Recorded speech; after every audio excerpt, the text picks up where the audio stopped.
Hi, welcome to Overthinking Games, a podcast about what video games can teach us. My name is Katie. I am a special education teacher, and I am joined by my fellow teacher co-host, Seth.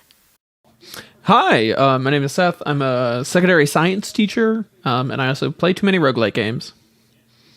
And our other co-host today. Hi, I'm Dempsey. I'm a working commercial filmmaker, and very excited to talk to Sam Eng about Skate Story today. Hello, this is a very special episode of Overthinking Games podcast, where we're interviewing Sam Eng, the creator of A Skate Story, which is a game that we've talked about a lot for the past month. And now we get to talk to Sam, who made the story. So Sam, do you want to kind of introduce yourself and talk a little bit about Skate Story to start off our episode? Yeah, thanks for having me on. I'm Sam Eng, creator of Skate Story. I made all the art, code, and writing and design in the game. So I'm happy to be here tonight, to talk to you guys. Awesome. Yeah. We're excited to have you. You talked about how you spent time teaching middle schoolers coding. And so I have a question as a game dev and also someone who has taught middle schoolers a skill. Do you think that like the act of teaching someone like in a classroom setting, like teaching them coding, and then like how you scaffold information for a player to like understand the game and understand what the expectation of of your game are, do you feel like there's any overlap in like the mindset you go through to like seeing the audience as people that need to learn things in order to interact with your game with Skate Story?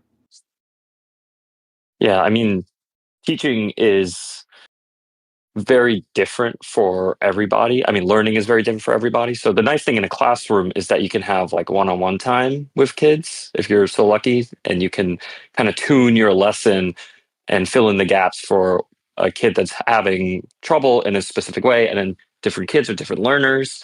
So it is important to like also tune your lesson for each kid. The hard part in a video game is that you can't really do that because there's just so many players. So you kind of have to make something as foolproof as possible, which will not be foolproof in any way whatsoever. And there's so many different levels of engagement with video games, with skateboarding, with like vision, like with accessibility. So there's a lot of different things to keep in mind. So, I mean, you were saying you were having trouble playing Skate Story because you never played a skateboarding game before, which, yeah, I mean, that's totally legit. So the nice thing with teaching middle school kids is that they're all middle school kids. They're all the same age, and you kind of know where, what they've learned. But in teaching Skate Story, it's like, well, some of the players have played every single skateboarding game known to man, have mastered EA Skate for 1,000 hours, and are angry at me because Skate Story is too easy.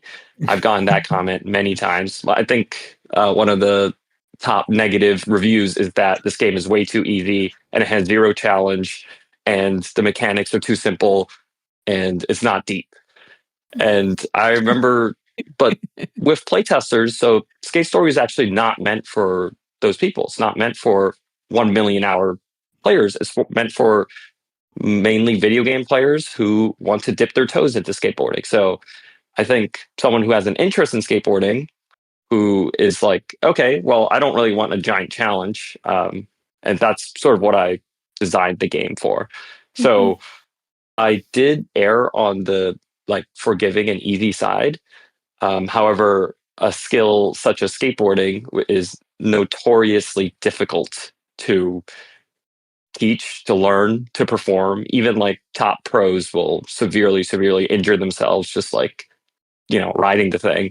So translating that into a video game and then trying to get that image across as well as having it difficult yet approachable was, yes, a gigantic challenge. And I am happy that like my experience teaching kids and like also adults as well, just like helped me kind of get across these things in the tutorial. So I thought that I really saw that like that scaffolding when I was playing on what level was I on?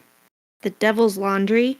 That I saw there's like these scaffoldings, like where you could do this really sick, if you could get it right, you could like platform up Oh yeah. and then grind along this roof edge. And I Yeah. saw that and I was like, oh, that's cool. And I tried. I tried for about 20 minutes probably. It was not very good. Let me just tell you that the That's a way very that I tough played this challenge. game Yeah. was very ugly and clunky and I'm bad at it, but I liked it a lot. But so I tried and I was like, okay, fuck this. My life is short. I'm going to continue. I can't get it. But what I liked about it was that for the people who are, 100,000 hours deep into skate games, they can see that challenge and be like, oh, cool, I can go do something super sick. And then gamers like me who have no experience with a skate game can say, never mind, I'm going to go do this other thing and still have success and still make progress without like missing out on like a core experience. So Yeah. I thought that was really clever and it's also like so much of the levels were for the experience sake, and there's all these things you can do that aren't actually for like the mission. And so I really appreciated that there was space to just enjoy the process or the action of skating and what you could do with that. So Yeah, I'm glad you had that experience. Adding kind of more difficult optional challenges is like a obviously very classical way of like, okay, if you really want the challenge, you could do this, but it's not required of anyone, right? Yeah. And the main half of the game is designed more, as you mentioned, more of an experiential game, like just going through music and getting a story. Yeah. On Dempsey, that did you do note, that challenge? I did, yeah. Did you? You did, yeah. Yeah. I know you did. I felt so cool. You never give up. I was going to say, on that note, did the game sort of start for you as like a top-down concept of like, I want to make a game about skateboarding, or did it more start sort of the story side and then be like, oh, I think skateboarding would be a good way to like explore this idea? It 100% was, I want to make a skateboarding game. The first idea that popped in my head was a vaporwave skateboarding game. And I always knew that I wanted it to be like a linear adventure game kind of style, because I was not going to make an MMO, right? Like that's just not possible for one person to do. So I was like, okay, well, I really want to make this vaporwave skateboarding game, and it's going to be single player. So everything else is sort of natural from that. So as someone so there's two things of which this game is very about, and there are two things that I have no experience of, and that is skateboarding and New York City. I've seen Elf twice, and that's that's about as exposed as I am to New York. And so like if people can take one thing away that have never experienced skate, I live in the mountains, so like I have other recreational activities. Other types of elves. Yeah. And so like if people could take away like one thing about skateboarding that you feel like you have access to through your time skateboarding, like what would you be happy to hear that people took away from your game about the experience of skateboarding? I mean, I think one of the main things is I really wanted to inspire people to like follow their passions and to pick up the skateboard, essentially. I did not skate as a child. Oh, I tried, but it was like way too hard for me and I could not ride the thing. So I was like, well, that's it. I'm not riding this thing anymore. But I picked it again when I was an adult, and I was like, well, I want to do this. I want to try this thing out. So one of the goals of Skate Story is to show my experience with that and hopefully inspire people to be like, well, maybe I could still skateboard. Like I've always wanted to do this thing, and it's really, really difficult, and there's still something calling me to that, and I'm going to try it anyway. And that was one of the main takeaways that I wanted. And then for people to see like, well, okay, the way I thought as a kid is like, well, I'm not, kick flipping over taxi cabs like in Tony Hawk, Right. and I'm not grinding on power lines. So I was like so disappointed, honestly. I was like, why skateboard? But as an adult, I kind of learned the beauty of it, of just like, well, even if I'm not kick flipping over taxi cabs, even if I'm not grinding up power lines, both of which are incredible, and if I could, I would, but I can't. But it's still fun. Life is still fun, even though I'm not Superman, right? Even though I'm not invincible, even though I'm not like this ultra skate god, I still find it fun. Why is that? And Skate Story is sort of based on that idea. I thought it was really funny how like the tagline of the game being like you're a demon made of glass and pain, and yet you must skate. It feels very high concept. And the whole like traveling through hell. But I was like, I felt a lot of the time when I was playing the game, I was like, it feels very down to earth. Like this feels like you're skating the streets of New York. Yeah. So like what did the process for that look like? Were you just like, okay, let's go through like what it feels like to skate and then let's scale up?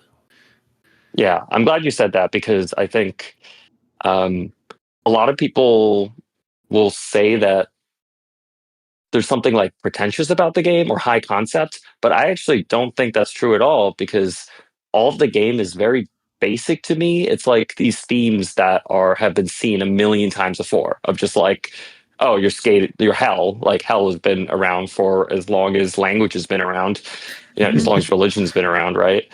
And then like just like an adventure, like it's kind of an Odyssey, it's kind of Dante's Inferno, it's all these things that just have existed, just pieced together. And the concept is very simple, just like I'm trying to escape, like I'm trying to get back to where I am. And all of that flowed just based on that initial premise. Like I was like, well, I want this skateboarding game where I'm trying to reach something. What does it feel like for me to skateboard? And then just building off of that, and then building off of stories and themes that I just felt through that, of like that concept of like, well, what does it feel like to skateboard? Well, I feel very fragile. That's where the glass comes from. How does it feel to like go through, like just skate at night? Like, and then that's where the graphics come from.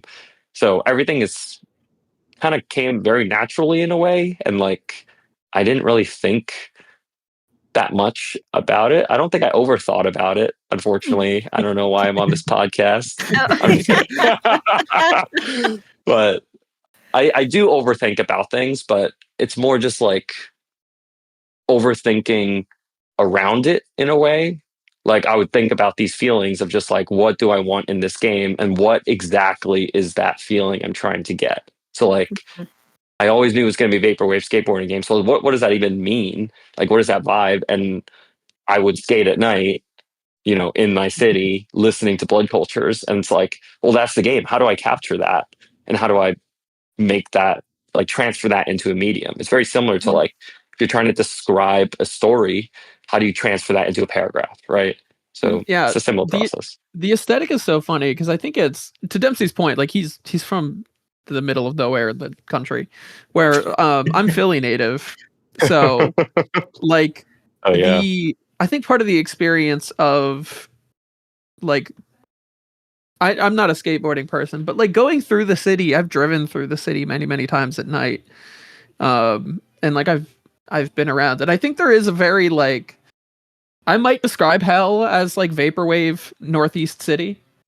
Is probably not like too far off in real life. Yeah. Newark, New Jersey, especially. But oh yeah, that was a little too dark of a hell for this game. You didn't jump over. There you go, little Northeast regional Yeah. joke for anybody listening. But so you want to scare the player, Yeah. So okay. So I have a question about like this is the first. So I played a lot of Tony Hawk growing up, Tony Hawk Underground, and then after I played Skate Story, actually I went and I played Skate. I think it was an MMO. Incredible game. But like so.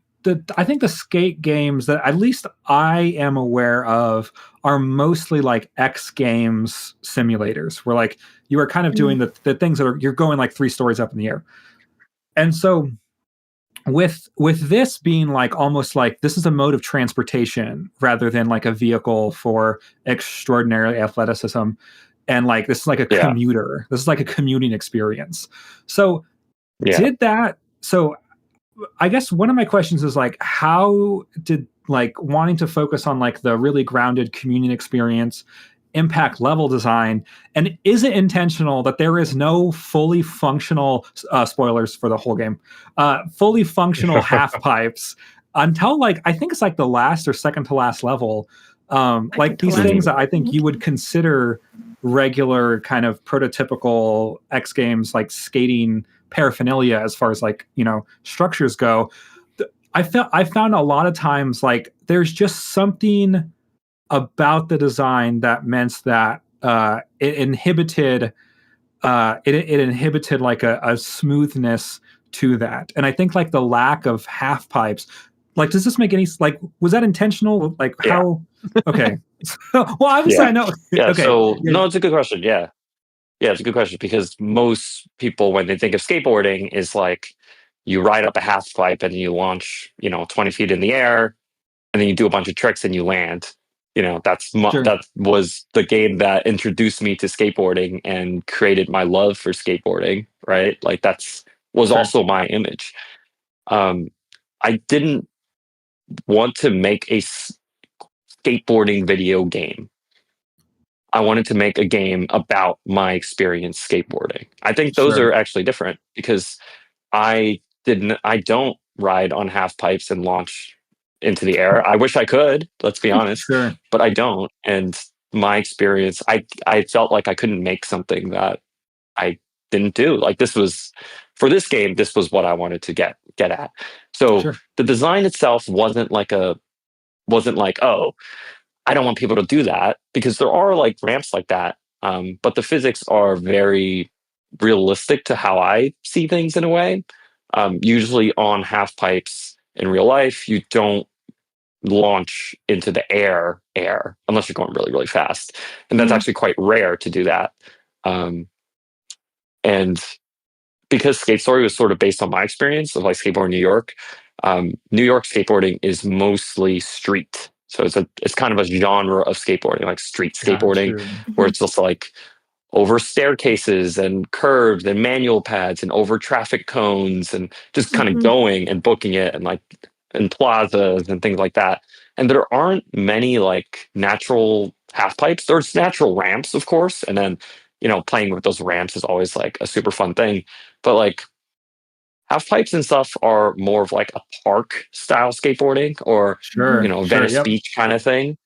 And I think for the genre of the genre of skateboarding that I wanted to frame in this game, I'm like, well, what's authentic to me? What's authentic to New York and to like urban skateboarding is more of like this transportation, this commuting, as you were saying, of like, how about skateboarding as like literally this vehicle that's this like steed that's bringing you to your destination, this essentially a horse, right? Like one of the big inspirations for me was Shadow of the Colossus, and then like thinking about the horse of like that's your form of transportation in that game and how you kind of got to each of these colossi. And then some of those fights where you're like riding on the horse and like shooting the arrows, like I remember thinking about that a lot. Yeah, I can see that. Yeah. On that note, okay, so as someone who knows nothing about skateboarding, the sections where you could like when you go into the gift store and you could tweak your skateboard and you could like change out the wheels and things like that. Okay, so this is gonna sound like a dumb question, but do the different wheels have a different effect on how the board reacts when you're using it? Yes. So there's a slight difference. I think some users like figured it out, but essentially they have different hardnesses. I wanted to go a little deeper, but unfortunately I kind of ran out of time. But right now the different hardnesses of wheels adjust how your skateboard reacts in terms of like power sliding and turning. Oh, okay. And then it slightly changes the timing as well, like so the different trucks and stuff. So it's not displayed in game. I couldn't get all the stats like localized in time for like different languages, so I kind of had to just leave them off the UI, and I just could not get that done. But hopefully in the final update, I'll be able to kind of show that more in the UI, and I'll be adding some more decks and stuff for people to explore and get. I think it's cool though because people who do have that background knowledge would probably know like innately what those like, because the numbers I'm assuming are to do with the hardness and stuff like that Mm-hmm. on the wheels. So I think it's neat because that is something for people who actually know about skating, that they can customize their boards with more precision because they do know about it. And I think that's really neat that you brought in that real world, those real world sort of, I can't think of the word, but like specifications. Details. Yeah. Details. Thank you.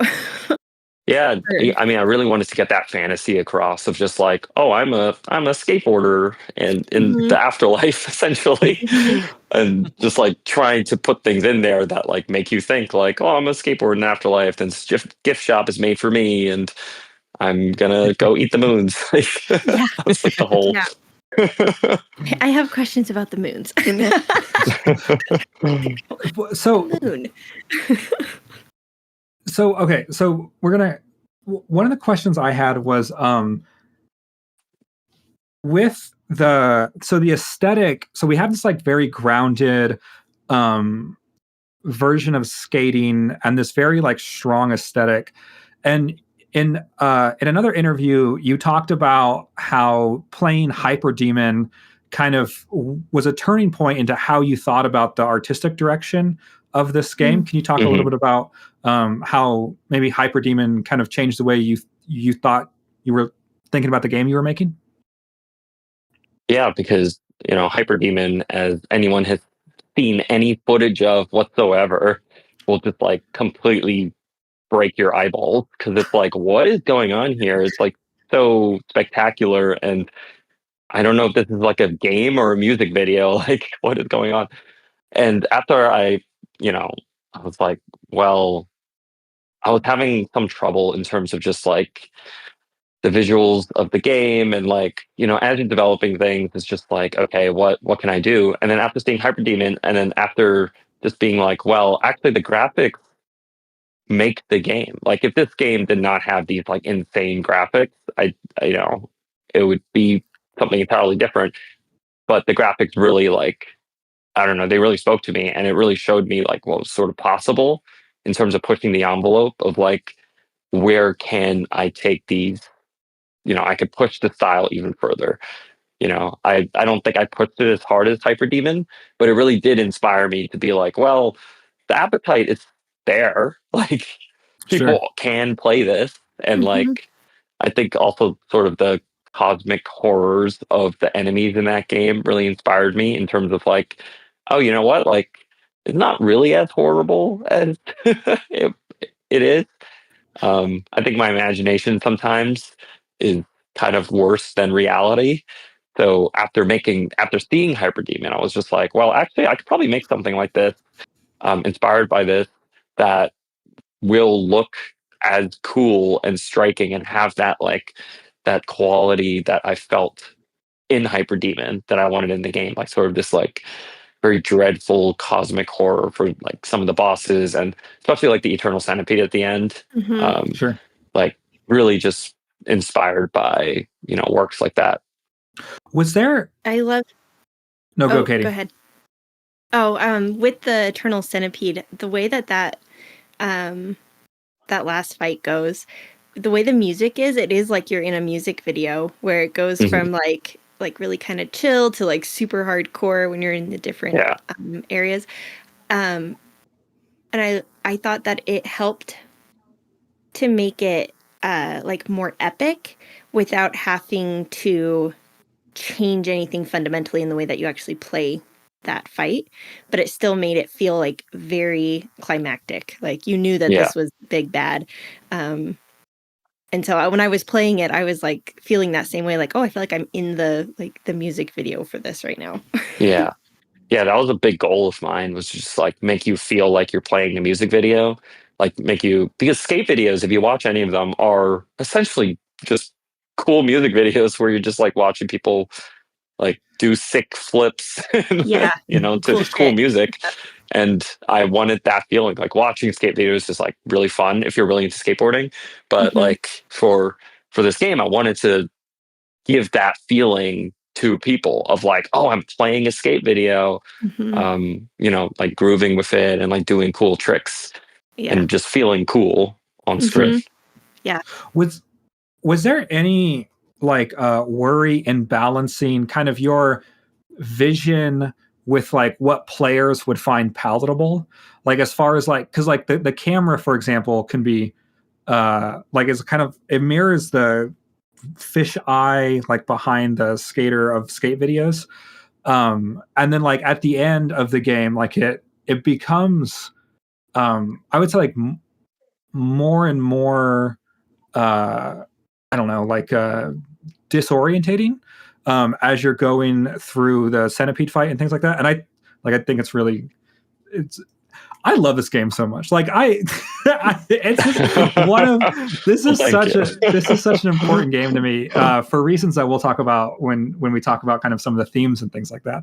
But as far as like was there times where you had kind of a stronger aesthetic vision, but because this was going to be played by like people, you had to like curve that aesthetic vision to make the game more palatable? There's definitely a lot of challenge in trying to get that like aesthetic vision playable. I don't think I ever had to like curb it per se. I think it definitely still errs on the side of unplayable at times for a lot of people. But I think I essentially started like just making it look like a skate video. And if you've watched any skate videos, yeah, with like the fisheye distortion, as you mentioned, and like really close to the skateboard, it's really hard to see like obstacles coming up. Mm-hmm. And even just in general, in a video game, the medium, that we all love, it is hard to do like 3D platforming. It's like one of the most difficult like game design things. Like playing a first person 3D platforming game is like always kind of really hard to design for. I'm sure you've played some where it's just like I can't judge the distance because there's no depth perception. Versus a side scroller, it's a lot easier to judge like where you can jump. So that inherent challenge, as well as trying to make it look cool, it was like two challenges. And then also I had to make it like the camera was automatic as well. So coupled with the fact that you're going so quickly and the graphics are so abstract, I felt like I was really stacking the deck against me. So I did a lot of things to try to help the player make it playable without sacrificing the aesthetic vision as much as possible. Mostly it was adding things to improve it. So for example, adding a lot of environmental cues to like, okay, this thing is coming up, like a jump is coming up, or like these arrows sort of, subliminally denote that this is a ramp, or there's all these like terrace lines, like sort of on the hills and stuff that kind of help you give like a little depth perception of like, this is a hill, or this is a divot, or this thing will kill you because it's red, so there was a lot of consideration there, and I developed like some kind of proprietary technologies to help me like place all these little decals and like draw these road lines, and every single edge sort of has like a bit of a glow to try to show you like, okay, well, this thing is here. I tried to keep the geometry very simple, which wasn't a core part of like making the game fun, of like complex geometry. Actually, the simple geometry was really good because I wanted to feel so elemental. So, but all these considerations kind of came together to try to make it as playable as possible while still looking really cool.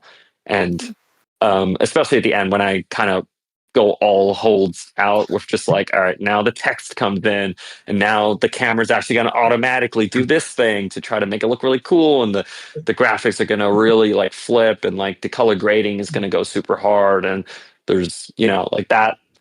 I tried my best to be like, okay, I'm saving this for the end, because by the end, hopefully the player has played, 4 or 5 hours of the game. So they're used to the controls. It's just, they don't have to learn anything new. And I'm not using any like crazy things that like by itself you've already seen, but kind of putting it all together, you're like, okay, there's a lot. I do know I knew like as I was making it, I was like, man, some people are going to hate this. Like this thing is they're gonna freaking hate the hell out of me because they're not gonna know what the hell's going on. But um yeah, I mean that's the risk, right? That's the risk. Yeah. I thought it was super sick, so it's like, well, this is what I want to make. So It manages to feel very visceral without triggering motion sickness, which I think is pretty incredible. Because there's certain games like I haven't been able to play, like Outer Wilds because of motion sickness. So when I oh was playing shoot. this, Okay. I was like, oh, I hope That we'll see yeah. how it That goes. surprises me actually.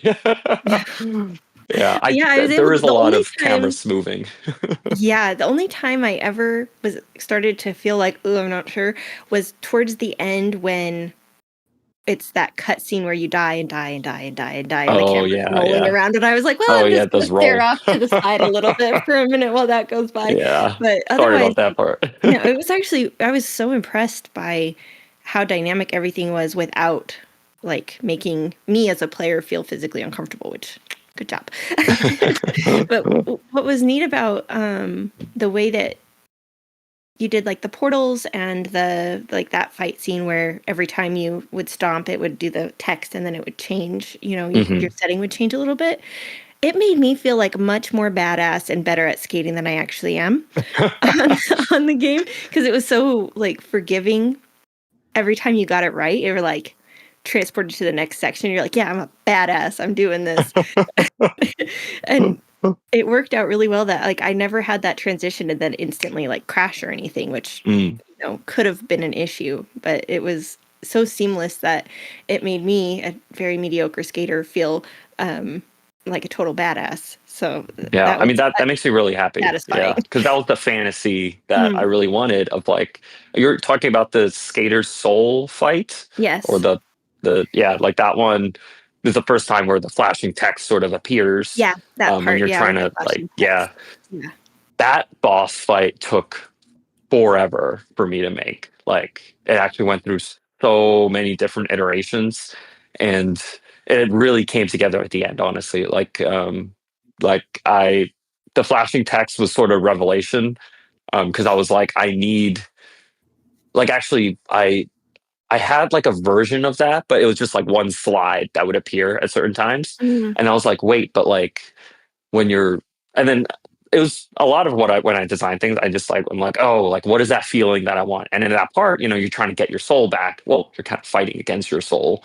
mm-hmm, So it's like what is that feeling of like trying to fight against it? And you're like stomping the shards of your own soul, and then just like kind of it hitting you, just like flashes up. mm-hmm, Oh, that's just how it felt sometimes when I was working on the game of just like thinking of things and it would just like kind of flash. Not exactly obviously how it is in game, but just like the mm-hmm, feeling of it and then just going to a different zone, like a new thought, right? mm-hmm. So that part took a long time for me to create. And that entire level, like all the geometry, was actually um, sort of cut. It was a different area. It was meant to be like this hub zone. That was sort of the it was going to be like the library of sin. Mm, And then I repurposed the entire thing and I remade the entire thing just for that fight and repurposed the entire thing. So it's weird that that entire area has like a whole other history of what mm-hmm, it used to be. And I think it was really fitting for that moment, just to like, all right, this is sort of the most because it's the turning point of the game, as I mm-hmm. thought of like this is when you were at your lowest, and now you're going to essentially skate against your own soul to like Right. reclaim your badassery. Yeah, so I'm Yeah. very glad that connected with you. Yeah. It definitely the story itself does follow that hero's journey in a very like in an abstract and more literal way because you are in the underworld and you're working your Hmm. way out and all that thing. Um Yeah. I loved all of the little side characters that we meet along the way. They brought so much charm um to what would otherwise be, kind of like just grim and austere, Yeah. and just maybe bleak, but because you had like the little pigeon who never yeah. capitalizes anything because he can't hit shift because he can just poke. This is my favorite character in the whole game. I'm I so love glad you that guy got that so much. detail. That's so fun because no one understood that detail. Like that's Yeah. literally the reason why it's lowercase. But literally, and I think you're the first person to mention that detail. He's my absolute favorite character. I just Oh my love god. Yeah. I'm so glad yeah. I'm so glad somebody got it. Yeah. Oh my god. Dempsey, I wanted to bring up the thing that you originally connected with Sam over, and then you guys could lab this one out. But Dempsey, you said that Skate Story asks, "How do we manage meaning when meaning is a burden and a punishment?" So, what did you mean by that? So I feel so I want to say a couple things, but I'm very grateful that I get to ask Sam these questions. First of all, I think it's a little bit almost in bad taste maybe to ask the creator of a literary work such direct questions about themes. Like so like if you know, like this is, I feel like I had a very personal experience with this video game. And I can be reading into a lot of things that, you know, that are subjective to me and not necessarily intended. So, but so like, as far as like the literary themes that I felt like I connected with, there was this idea. So like, I guess for like spoilers, but it feels like this experience is tainted by the fact that there is a purpose to it. That the skater is having this very beautiful experience for the purpose of getting his soul back, which like the devil doesn't let him out at the end of the game, and it's all a big lie. And there's nothing, he never had any actual agency or control of the situation. And then he has this like moment of humiliation in the auditorium, you know. And so like, and also like I don't skate, but I do other, like I film wildlife and I go on hikes and I rock climb and things like that. And like, there is this sense of like, if I add too much purpose onto those experiences that make me feel alive, it kind of taints them. And I just think about how, like, how much more the skater's life would be if he got to experience like the flight, the sense of escapism, the sense of empowerment that he felt through skateboard, I, the player, felt through him through skateboarding, without the burden of this like nonsensical, unfair mission that he was sent on, that he was doomed to lose in the first place. So that's kind of what I meant by that, by when I said that like purpose seems to be how I experience the game again. But purpose seems to be this thing that we have to like mitigate the detrimental effects of. like we operate in these experiences and find meaning, and that meaning is sometimes like like it's made more tense, or like the meaning that you thought you found you never had access to in the first place, whatever. And so like, is that something that you felt that you were interested in exploring when making the game, this tension between kind of experiencing things and having that like qualia versus like this goal that you're meant to be attaining through the activity? Yeah, I mean, it's really, I mean, I loved that, what you were talking about, right? Like, a big part of Skate Story is about like the purpose of this passion, and you know, you kind of put it really well of like the burden of that purpose of trying to do something like eat the moon, right? Sure. This goal, and it is something that is explored in the game, and I think you were resonating with that part of it. At the beginning of the game, the philosopher, you know, is not convinced of your goal and is sort of like, well, you know, I'll take a look at it, right? But you know, you could just skate here. You know, this is the highest depth of hell. Like, there's not much. You know, you can just stay here and just skate forever. And Sure. but the skater, wants to move forward. The skater wants to eat the moon and proves to the philosopher, like, oh yeah, I can do this. I can do this. And then the philosopher, you know, the his eyes are full once you successfully evaluate, and he's like, "Oh, I get it. Like, how beautiful. Like, Sure. such an impossible divine quest to eat the moon." And I think that is the exploration throughout the game of like, like trying to reach this thing. And I talked about it in like some other interviews of just like what people ask me all the time, just like, what does the moon represent? Like, what is this thing? And it's just like, I don't like it's the moon. Like, it represents so many things to so many different people. For me to say, oh, the moon represents my mother, it's like, okay, like that doesn't make sense to me. So when people ask me that, I'm like, well, it means a lot of things. Like it's it could be, it could be my mother. It could be this game. It could be, skateboarding itself. It could be the devil. It could be all these things. And I think, so spoilers, I guess, obviously, is that when it's revealed that the rabbit was this rat, the explanation is tries to touch on that a little bit in terms of just like, okay, why are these things made here for you? Like, why was I made into this form of a rabbit? Like, and he explains like, well, it's because to make it more palatable to, lead you to the moon. And why even the moon? Like, why did I force you to give you this goal to try to eat, because it looks so delicious to you?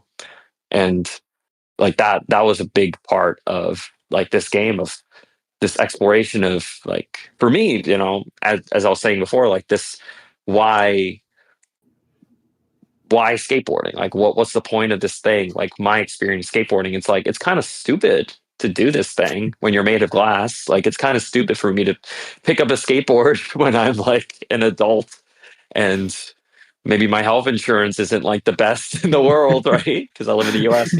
So it's like, why? This is so dumb, right? Why don't I instead like learn how to invest in stocks or something? I don't know. Like, what is this about this purpose that I'm trying to hit? And that's a big part of the game, of like, well, about skateboarding, about my experience with this thing. Yeah, I think go ahead. Okay. Sorry, Dempsey.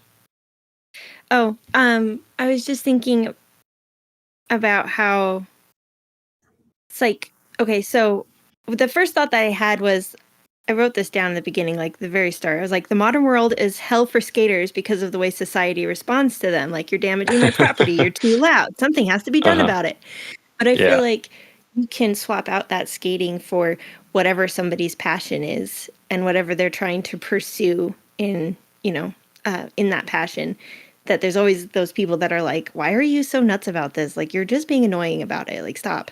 And so I feel like throughout the game, as you're going, you run into these like societal or even just human kind of obstacles, and you have to find your way through them. And like in the Lyceum, is that how I say it? Lyceum? Mm-hmm. Yeah. Okay. It seemed like so peaceful and safe, and it can be so tempting to just think about doing things all the time instead of actually doing them. And we can get so stuck in that phase of things that you never move forward. And when that was the first sort of like proper level, I was like, okay, I'm here for this ride. Like, I want to see where we go with this. Yeah. It seemed very meaningful to me, because I think it is so easy to think, well, somebody else can do the things and I'll just think about it instead, know? Yep. Yeah, exactly. Just like, let me just think about my quest. And yeah, that was sort of that first layer of hell of just like, yeah, it's actually not so bad if you just never embark. You just start thinking and pondering, and like, this is the philosopher's domain of essentially inaction and complacency, like, exactly. And that, like, accepting that complacency, thinking that peace will bring fulfillment, and it's not enough. Exactly. If you're just like, well, I don't care, I want to skate to the moon and eat it, like I gotta and then facing off against a philosopher like that was essentially that. Just like, okay, prove to me that you want to do it. Prove to me that this is what you can do. Mhm. Yeah. So one of the there was a couple lines of modern political verbiage that I thought really made me think about skating's relationship to power. It's like, obviously that's like the entirety of like everyone telling you to stop and like you get in trouble. And then like in the bureaucracy, there was some governmental language, and there's this big thing about being deported, which I feel like in this climate like is makes people think about power Trigger structures. word. And well, yeah. It feels like it's pretty, like it makes people think about power and our relationship to power pretty directly. So like, how do you see skating and skateboards culture relationship to power? I guess especially there in New York City, because that's what that's where you're most familiar with. Yeah, I would say the one political thing related to skateboarding in New York City that I know is that our previous mayor, Eric Adams, he was the Brooklyn Borough president at one point, and during his time as Brooklyn Borough president, before he was mayor actually, he would work out of this building called Borough Hall in downtown Brooklyn. And Borough Hall is essentially a famous skate spot. It's kind of like a Euro Plaza kind of vibe, where it's like kind of wide open with really beautiful like plaza floor with like beautiful marble steps that people love to grind on. And when Eric Adams was there, he had the city essentially place AstroTurf by the stairs. And this place has been skated like forever. He was like, I don't like skateboarders. I'm gonna put all this AstroTurf by the stairs. I'm gonna put all these no skateboarding signs. I'm gonna put these planters by the stairs. I'm gonna start parking my police vehicles in the plaza. So he's not really a fan of the skaters. Literally, So the fun that's what I have to police. say about it. Yeah, Sure. exactly. Sure. So when he got elected mayor, I was like, oh no, this is like an anti-skate mayor. But funnily enough, I remember like kind of Googling it or like afterwards, and then like finding out that he at some point was saying how he's like cool and likes skateboarding. But I knew in my heart of hearts that the man literally tried to anti-skate one of the most legendary skate plazas in Brooklyn. Literal fun But anyway, police. yeah. Just one. I do want to clear up one thing about the. I know actually no one had given me flack for the whole deportation bit in the game. This was written far before Trump was elected president again. So and before the whole ICE thing, like so all the deportation stuff actually came relatively early in development. And this was during Biden's term, before all of this was actually taking place on a political sense.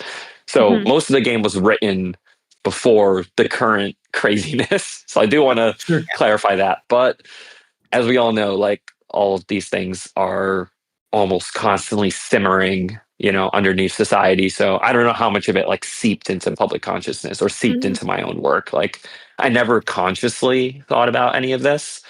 And I was actually very worried, like when putting the game out, that I was just like, wait, you know that now deportation is like a trigger word now. But I put it out because I'm like, well, it's not like it was never a thing, right? It has always been a concept. So I just left it in there. Yeah. I mean, I think it functions. Like I think it functions well, because I think it reframes the conversation about like what our relationship to power, the skaters' relationship to threat, in ways that kind of hit me at a time in my life that just have a lot of meaning. Okay, so we're getting to time, Sam. I want to talk about one more thing before we go. So I got the. I just wanted to show off my vinyl. So this is Skate Story. Oh my God, you got it! Yeah, I got it. Nice. I love the soundtrack. And also John Fio, right, does the music for Volume 2. Yeah. And so one of the things I loved about this game, so John Fio's work seems more like traditional score that kind of supports the goals of the game. Loops really well, is pleasant to listen to for long stretches. I spent like hours just skating around. So like it's a very pleasant it's very pleasant work. And then it seems like Blood Cultures were more of like did like the set pieces and like these more specific sequences. It's so fun to have played a game and also to have listened to an album. Like that's how it feels when you are done with this game. It's like, and like an album in like the way that like it's not just a collection of singles and like a Spotify playlist. Like there is a movement to the music that like the order of the songs matter. It's like paired with the game, but also like I think the soundtrack on its own, it's just like a good album of music. And so like what was the relationship? What was the relationship with Blood Cultures in creating this? Did they see the levels? Did they see concept artwork that inspired them? Did you communicate to them what feelings you were after? Like what was that relationship like working with Blood Cultures? Yeah, I mean, they were super, super easy to work with. And I would say I worked closely with their music, but we didn't work closely at all. They are based in Brooklyn, which is funny because they're like in the same borough, but Brooklyn's a big place. And I actually infrequently met up with them. I would send them some clips and they would see my social clips. And then they would send me some demos, but there would be like stretches of time in which we didn't like talk at all. Sure. I think me personally working very closely with the music and trying to essentially make a music video slash DJ set slash like concert show with their music was sort of my goal of just like, okay, I'm going to cut things. I'm going to like tune the game to your tracks. And as they're composing the original tracks, they would send over some demos and I'd be like, oh yeah, this looks good. And then they would just essentially go off and make the album. And they had the final choice and final cut of like what songs they wanted to include. And then I would give them feedback of like, oh yeah, I like this part, I like this one. But at the end of the day, they actually picked the names, sequenced it into their album, and then sent it to me. And this was like the last year of development when, I got like the demo of the album and I was just like, well, obviously this has to go in the game. Like the last 6 months, where I had like the final album and I was like really trying to integrate like these final things. And that's actually when that fight I was talking about, the Skater Soul fight, where the single Unarchiver, plays, like that was not planned. Like the song Unarchiver was sent to me in the last, the final version was sent to me in the last 6 months. And, I was working on this boss fight and actually it was a different song for that boss fight before. And then just like having that come together was very, I don't know, serendipitous that, they would send me these things. I would listen to it over and over again. I would actually go out and like skateboard and listen to that album and like imagine playing through the game. Like, okay, this type of boss fight would go here. This type of thing would go here. Like, what is the vibe that this song is giving me? And then, finalize these things. So working with Blood Cultures was super easy because, I just completely trusted them. And they were super flexible. They were like, well, you can do whatever you want with the music. Obviously they had certain boundaries in terms of just like legal stuff, but they were like, you can cut them up, you can sample them, you can like do whatever you want.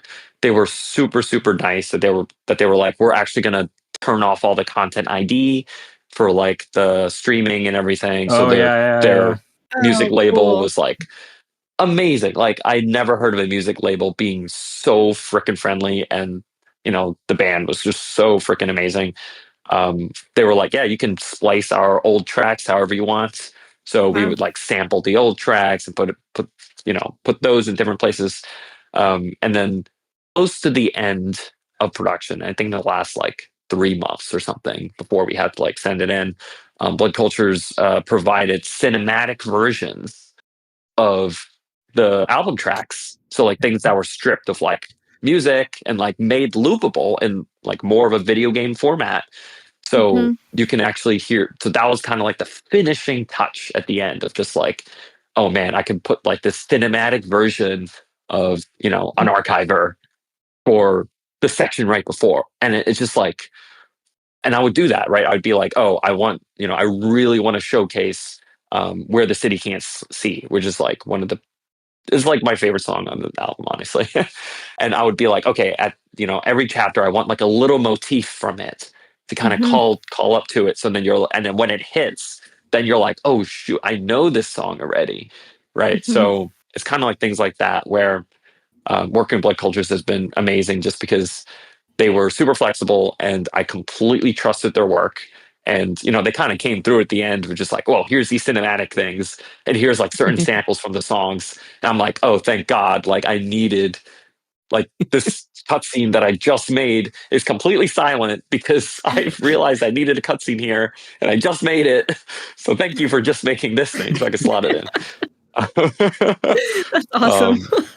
Yeah, they're incredible. And, you know, John Fio as well has been, you know, amazing. I worked with him on my previous game and his tracks are just like, it's just super easy to listen to, you know, super groovy and kind of this like, you know, really nice mix of classical kind of jazzy score with like a video game vibe and then sort of with still some of that like skate story DNA, but very different from the Blood Cultures track because I wanted the contrast there of like, you know, this open HUD and all that stuff. And, you know, he was also very easy to work with because he would just go off and he would just play the game on Steam actually. So funny thing about Blood. So, well, first of all, John Fio, like he would play the game on Steam and then he would just like record a video of like an hour long and then just jam to it. And then, you know, record the best part and then be like, well, that's the track. That's cool. And then that was super cool because he would just watch the game and like try to, you know, score it. But the funny thing about Blood Cultures is that they didn't have any sort of gaming device whatsoever. So they could not play the game. I'd be like, do you want to play it? And they're like, well, we can't. So at one point I was like, well, you have to play it. So I lent them my Steam Deck. Okay. Sure. I was like, go play it. Like a month later, you know, gave it back to me. And they were like, this is cool, you know. They're like, I didn't know how you use these tracks, but it's cool. Oh my gosh. That's funny. It's like the most wholesome thing ever. Yeah, no, they were super cool. Very cool. But yeah, and then they eventually played the game when it came out on like PlayStation. So they finally got a, you know, they finally played it like before the game came out and gave them a code. They were like, oh, sweet, like super cool. That's so cool. Yeah. Okay, well, that's time. So thank you, Sam, so much for joining us. This has been awesome. I've had so much fun. This is Thank you so much for coming on. Well, thank you so much for letting me, you know, talk with you guys, and it was fun for me to ramble on a little. Yeah, it's that's like our best thing. We're really good at the rambling on. Love it. Yeah, obviously, if you're listening to this, I'm assuming that you've played Skate Story. If you have not, one of the cool things about this game is like language does not capture what this game is at all. So like, regardless of how many spoilers you listen to, it's still just a fundamentally different experience to play the game yourself. It's not going to mean anything. So, yeah, it's not going to mean anything. So yeah, you can get it on pretty much everywhere, right? Like it's available on Steam and PlayStation, Steam, PlayStation, and Switch 2. Yeah. Yeah. Okay, it's on Switch 2 too. I didn't know that. Yeah, it's actually only Steam, PS5, and Switch 2 currently. Yeah, Okay, we're looking at other platforms if we can get support for those, but currently it's only those 3 platforms and Mac. Okay, so very weird, but weird. You know. Okay, that's cool. Yeah. Apple represent. All right. That's well, right. Thank you so much for listening. This has been Overthinking Games, a podcast about what video games can teach us. Like we said, check out Sam's awesome game Skate Story. Where can we find you, Sam? So I'm Your stuff. on Which pretty much part every next? social medias. Yeah, you can follow me or whatever at bysameng.com. And well, by Sam Eng is like kind of the handle I have on everything. And Skate Story, I'm sure you could search that up and find some resources on that online on the Awesome. internet. Thank you. Thank you so much for joining us, Sam. And for everyone listening, if you have any thoughts about Skate Story, you should definitely send us an email. It's in the show notes, and we'll catch you next time. Bye. Bye. Bye. Bye. We're going to do a very abbreviated round of what we've been playing this week. So Sam, if you want to start, have there been any video games that you've been playing recently? Recently I've been playing Battlefield 6 with my friends. Nice. I used to play Battlefield with my friends before I got into heavy production on this game, and then it kind of came out right when I released the game. So we were like, "Hey, let's bring back old times and try a AAA shooter again." Does it feel good? Like, does it feel like a proper return to form? And like, I don't play Battlefield, but I hear it's like people are happy with it. Yeah, no, it's super cool. I think what really sold us is because so we're friends and also game devs, and we have a little co-working space in Dumbo, Brooklyn, and one of the maps in Battlefield takes place in that neighborhood. So we were like, well, we have to play this. And yeah, it's a good game. Like, I haven't played a Battlefield game in a while, so I was like, all right, this feels like a modern take on what I remember. Sure. Nice. People harp about the sounds. Is it have like good? Is it like something you've noticed? Oh yeah, it's incredibly immersive. Like the ultra realistic and like the mix is incredibly good. Like it really feels like you're immersed in that soundscape. Like they have so many different sounds for like different ranges for when people are firing guns or tanks. Well, I guess everything is very explosive, but it's super punchy. Is it mostly? I play Warzone, which is the Call of Duty Battle Royale, which is like squad based. Is there a squad based like mode on the new Battlefield, or is it just like I mean, Battlefield's all. stuff? Yeah, it's like all squad based, so it's really fun to play with friends because you're always like, dragging each other out of battle and like supporting each other. So yeah, squad based is very where fun. It's so much more fun that way. Yeah. 100%. Okay, Dempsey, what have you been playing? Yeah, so I have. So this year is my year of vegan gaming, which is what I call it. So I am not playing any games with combat, just to see a kind of a different side of video games. And so I decided to boot up Skyrim and try to do a non-combat oriented play of Skyrim, and you are locked out of pretty much everything without mods. Because you have to do stuff in the beginning, and so I have been running a small business potion in one of a small business potion manufacturing in Skyrim, which has I think the novelty has worn off after about 4 hours of doing that. But this is kind of what I wanted to explore with my seeing how we interact with the world, and especially in like open world games, how flexible are those interactions? And so Skyrim is still like a really beautiful place to be in, and so just like hiking and fishing and doing some mod activities is still like really pretty. And as like an immersive experience, I think it holds up. It's a good game. That's not a hot take though. Skyrim's a good game. So, Katie, what have you been playing this week? Well, as per usual, I've been playing a lot of RimWorld. My brother figured out how to get the multiplayer mod to work on his computer in our Steam Deck. So my mom, my brother, and I have been playing RimWorld together, which is fun. For those who don't know, RimWorld is a colony management game where you have like colonists and you can tell them what to do and you create systems of productivity. which is great when you're the only god in the world, but when you have 3 people playing god and only like 3 colonists and you can all control them at the exact same time, the chaos that ensues not to be understated, because we were at one stage we were being attacked and my brother was like, okay, I'll send the best shooter after him. And I was like, he needs backup. And so then we were both controlling the same colonist at the exact same time, giving conflicting directions. And so it went about as well as you'd expect. You gave him psychosis. That's my job as a little sister, though. I finally get to fulfill my mission in life. But I played Skate Story, and I actually rolled credits on it today. And so that's what I was doing this afternoon. Yeah, and so it was very cool, very interesting. I'm excited to talk about it in more depth. It just got like weirder and weirder after like the 4th level that I was like, I am just along for the ride. Let's see where this goes. So it was really awesome. And I was feeling a little pressured because I was like, I want to finish it before we meet today. And then when I ran into the final boss, I was like, but I'm so bad at skating.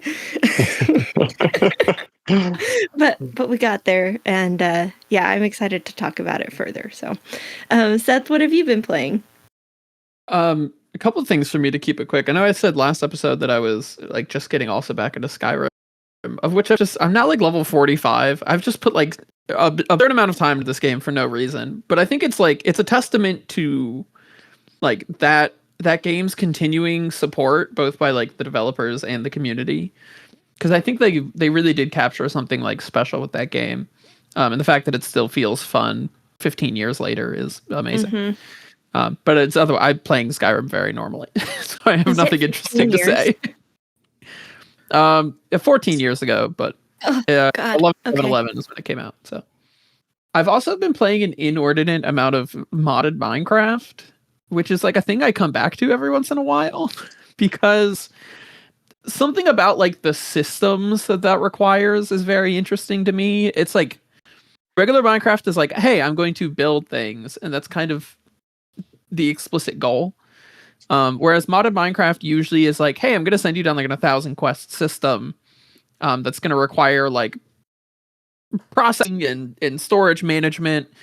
It's essentially like a fact simulation, but just like using Minecraft as the platform, which is fun until it isn't. Which is, Katie, probably your experience with RimWorld. Mm-hmm. You're like, this is fun until it gets too much, and then you're like, I could actually just be doing something else with my time. Maybe I'll start over. I was also trying to finish up some Skate Story this week. I did not get as far as everybody, but I've also never played a skateboarding game before, so all of my hands are like, I don't know how to click buttons. There's a couple of the fights I got to where I was like, all right, I need to stomp, and like my hands just don't press the button, and I'm like, all right, I guess I'm coming back around. And I also realized, like, to it, I was like, oh, there's a lot of like secrets, and I didn't realize you could like collect stickers until like the 3rd chapter, and I was like, I feel like I've missed some things. And I was like, it's a little too late now, but like whatever. And then I like decked out my board, and I was like, I feel cool. So that was like my ending experience. With the stickers, I really did feel like gotta catch them all. It's Pokemon-esque. Are a lot of stickers. Yes. So all right. So Sam Dempsey, pitch it back. What's how do you want to start? Yeah. So Sam,